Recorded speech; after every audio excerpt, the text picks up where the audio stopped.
Bastin Pushparani இப்பொழுது மேடைக்கு வருகிறார். நெல்லையைச் சேர்ந்தவர், திருச்சியில் பணியாற்றுகிறார்.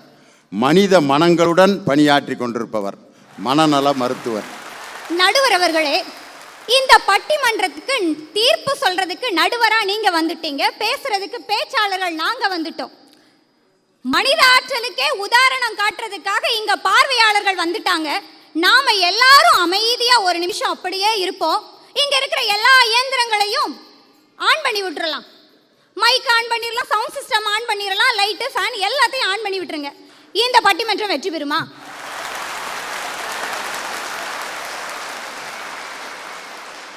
நம்ம தங்கச்சி வேதவல்லி கேட்டாங்க, ஆலமரத்து அடியில 8 பேருக்கோ 6 பேருக்கோ பட்டிமன்றம் நடத்தினா நல்லா இருக்குமான்னு.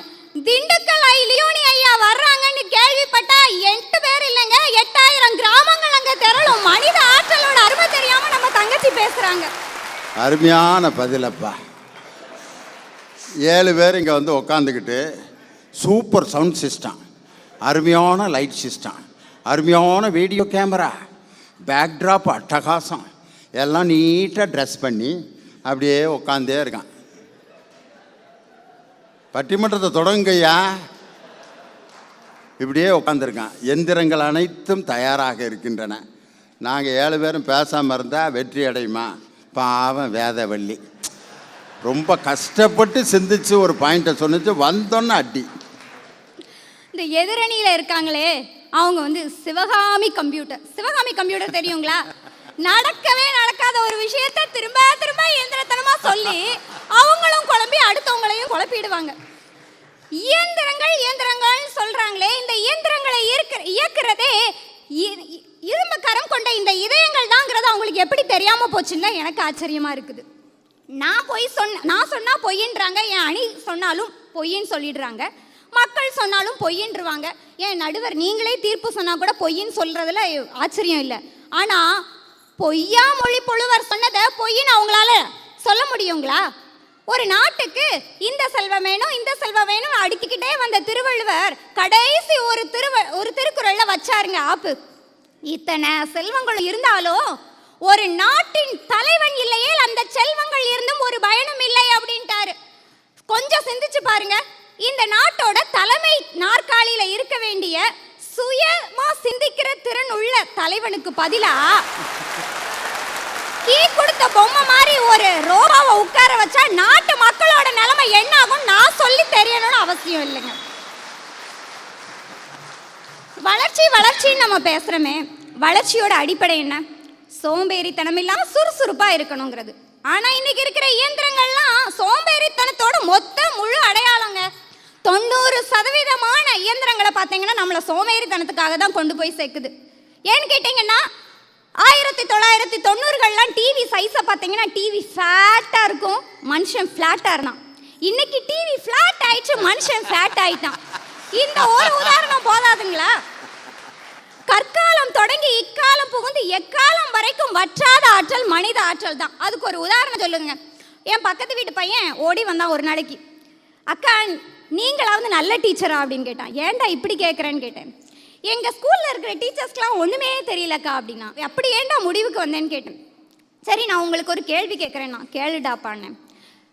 சென்னையிலேருந்து ஒரு பெங்களூர் போகிற எத்தனை கிலோமீட்டர்க்கா அப்படின்னா. இன்னும் ஒரு 300-350 கிலோமீட்டர் இருக்கும்ப்பா அப்படின்னு. சரி பெங்களூர்லேருந்து சென்னைக்கு வர்றதுக்கு எவ்வளோ கிலோமீட்டர்னா அதுவும் ஒரு 350 தான்ப்பா இருக்கும், அது எப்படிப்பா மாறும் அப்படின்னு. சரிங்கக்கா மண்டேலேருந்து ஃப்ரைடே வரைக்கும் எத்தனை நாள்னு கேட்டான்.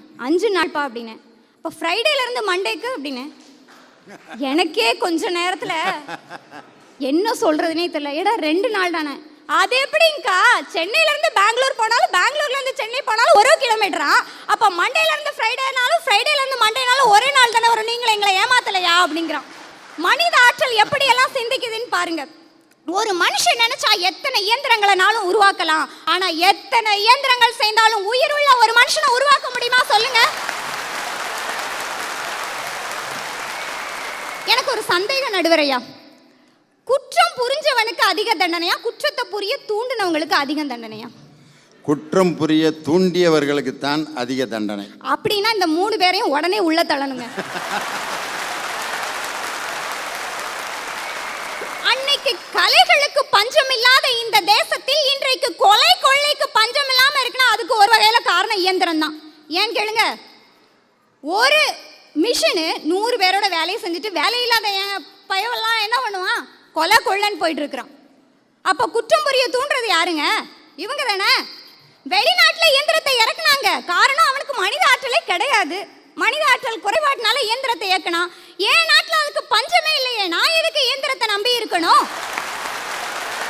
உலக நாடுகளை ஆட்டி படைக்கின்ற அமெரிக்கா அது கூட நம்மளை நோக்கி பயந்துச்சுன்னா நம்ம கிட்ட இருக்கிற மனித ஆற்றல் தான், அதை யாராலும் மறுக்க முடியாது.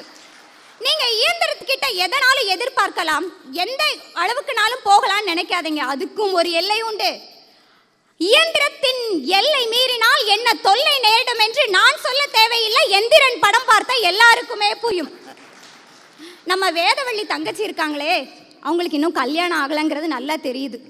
அதனால தான் மிஷின் சொல்லிட்டு இருக்காங்க. தங்கச்சி, உங்களை நாளைக்கு பொண்ணு வாக்க வர்றப்போ மிஷின் கொடுத்த காஃபியை கொடுத்தீங்கன்னு வச்சுக்கோங்களேன், ரொம்ப கஷ்டம். நீங்களா கையால காஃபி போட்டு கொடுத்தாதான் அந்த காஃபியை பார்த்தாலும் நம்மளை கல்யாணம் பண்ணிப்பாங்கங்க. எங்க அணியில எங்களோட அண்ணன் நல்லா பேசினாங்க. ரொம்ப அப்ப நீ கல்யாணம் பண்ணது நீயா காஃபி போட்டு கொடுத்து அவரை கவர் பண்ணியிருக்க? காஃபி மட்டுமா போட்டு கொடுத்தேன், பிரியாணியே வச்சு சாப்பாடு போட்டதுக்கு அப்புறம்லாம் எங்க மாப்பிள்ளை என்ன கல்யாணம் பண்ணாரு. பொண்ணு பார்க்க வந்தப்பயே பிரியாணி ஆக்கியாச்சா? கெட்டிக்கார புள்ளதான். மனித ஆற்றல் நினைச்சா முடியுங்க ஐயா. ஓசோன் படலத்துல ஓட்ட விழுந்துட்டுன்னு எவ்வளவு புலம்புனாரு. காரணம் என்ன? கிரீன் ட்ரீஸ் இருக்க வேண்டிய இடத்தெல்லாம் இண்டஸ்ட்ரீஸ் இருந்தா அப்புறம் ஓசோன் கிளியாம என்ன செய்யும்? இயந்திர ஆற்றல் எப்படி பாதிச்சிருக்கு தெரியுமா? வாழ்க்கை முடிய போற நேரத்துல தான் வாழும் கலையை பற்றி யோசிக்க வேண்டியது இருக்கு. கம்ப்யூட்டர் கூட குடும்பம் நடத்திட்டு கட்டுன பொண்டாட்டியை டைவர்ஸ் பண்ணிடுறாங்க. யமன் கூட அவனோட வாகனமாகிய எரும மாட்டில் ரொம்ப ஸ்லோவா தான் நம்மளை நோக்கி வர்றான். நாம தான் காரு பைக்குன்னு ரொம்ப வேகமா யமனை தேடி போயிட்டு இருக்கோம். இயந்திரம் செஞ்ச அட்டகாசத்தை பாருங்க. அன்று விவேகானந்தர் 100 இளைஞர்களை கொண்டு வாருங்கள்னா சொன்னாரே தவிர 100 மிஷினை கொண்டு வாங்கன்னு சொன்னாரா? அன்னைக்கு விவேகானந்தர் முறை, இன்னைக்கு அப்துல் கலாம் முறை, எல்லாருமே மனித சக்தியை தாங்க நம்பினாங்க. கூகுளை திறந்தா எல்லாமே கிடைக்கும் சங்கர் தம்பி, நல்லதும் கிடைக்கும் கெட்டதும் கிடைக்கும்.